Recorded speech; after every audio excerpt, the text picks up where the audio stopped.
किल्लेदार विजयी झालेले आहेत। मनसेचे यशवंत किल्लेदार विजयी। मोठी आणि महत्त्वाची घडामोड आहे। 192 प्रभागातनं यशवंत किल्लेदार हे विजयी झालेले आहेत। तर राज ठाकरे यांचे खंदे समर्थक असलेले यशवंत किल्लेदार अखेर विजयी झालेले आहेत। 629 एकूण मतं 29,000। निवडणूक अधिकाऱ्यांनी अखेर सरवणकर यांना बाहेर काढलंय। तर विशाखा राऊत आपण पाहतोय, विशाखा राऊतांना निवडणूक अधिकाऱ्यांनी इथे विजयी घोषित केलेला आहे। 2 वेळा फेर मतमोजणी या ठिकाणी झाली, त्यामध्ये विशाखा राऊत या विजयी झालेल्या आहेत। पराभूत होऊन सुद्धा सरवणकरांच्या कन्या आणि कार्यकर्ते केंद्र सोडत नव्हते आणि टपाली मतपत्रिकांची मतमोजणी मात्र अखेर त्यांना केंद्राबाहेर काढण्यात आलं।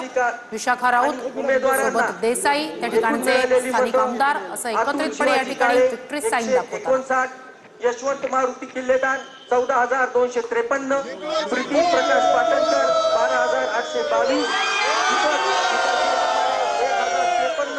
सारा संदीप वाडेकर मंडळी 113, सूर्यकांत जनार्दन सोनवणे 152, राजूबाळू पवार 30, सुनील बापू शिंदे 133, नोटा 631, एकूण मतं 29,346। येथे विशाखा राऊत यांना अखेर विजयी घोषित करण्यात आलेला आहे। 2 वेळा फेर मतमोजणी होऊन सुद्धा तिसऱ्यांदा मोजणीचा सरवणकर यांचा आग्रह होता। अखेर सरवणकर यांना केंद्र सोडण्यास नकार दिल्यानंतर अधिकाऱ्यांनीच बाहेर काढलेला आहे आणि विशाखा राऊत यांना विजयी घोषित केला आहे। तर ही मोठी महत्त्वाची घडामोड आहे। मनसेचे यशवंत किल्लेदार 1425 मतांनी विजयी झालेले आहेत। तर मनसेचे यशवंत किल्लेदार 1425 मतांनी विजयी झाले। तर मनसेसाठी मोठी महत्त्वाची घडामोड आकडेवारी पाहूया। भाजप शिवसेना एकत्रितपणे 121 जागांची आघाडी आहे। यशवंत किल्लेदार यांच्यासोबत तर ठाकरे बंधू एकत्र आल्याचा फायदा मनसेला देखील झालेला आहे। यशवंत किल्लेदार या ठिकाणून विजयी झाले। प्रतीक्षा संपली आहे आणि 2 भाऊ एकत्रित आल्याचा किल्लेदार हा त्यांच्या धोरणात विजयी झालेला आहे।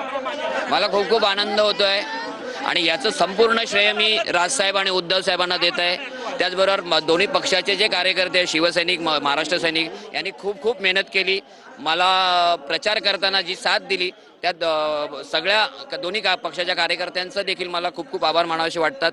त्याचबरोबर दोन्ही पक्षाचे जे नेते आहेत, वरिष्ठ पदाधिकारी आहेत, यांनी देखील मला खूप सपोर्ट केला। वेळोवेळी माझ्या कार्यालयाला भेट देणं, माझ्या प्रचारात भेट देणं, अगदी अनिल भाऊ असोत, महेश असो, आमचे सरदेसाई असोत, अमितजी असोत, आदित्यजी असो, उद्धवजी असोत, राजसाहेब असोत, म्हणजे अगदी टॉप टू बॉटम सगळ्या पदाधिकाऱ्यांनी खरोखर माझ्यावर खूप प्रेम केलं। प्रचारादरम्यान मला खूप सहकार्य केलं। मी सगळ्यांचा खूप खूप आभारी आहे।